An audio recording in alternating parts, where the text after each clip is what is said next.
Hello, in this video we will talk about pointers and functions. So it is possible to pass addresses as arguments to function, and in order to pass these addresses to the function definition we can use pointers. This is because pointer is used to store addresses. Now let us look at a program to understand this better. So now in this code, we have two integer variables num1 and num2, and in the function call notice that we are passing the address of these two variables. So in the function definition, we are using pointers instead of the variable name. And note that when n1 and n2 are changed inside the swap function, num1 and num2 inside the main function are also changed. Note that in this function the return type is void.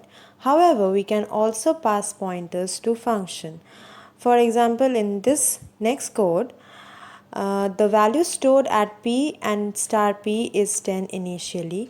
Then we pass the pointer p to the add1 function. The ptr pointer gets the address in the add1 function. Now inside this function we increase the value stored at ptr by using star ptr plus plus. Since ptr and p pointers both have the same address, star p inside main is also 11. And that's all for now. Thank you for your patient listening. Please don't forget to like, share and subscribe to our channel for further videos on this course. Thank you.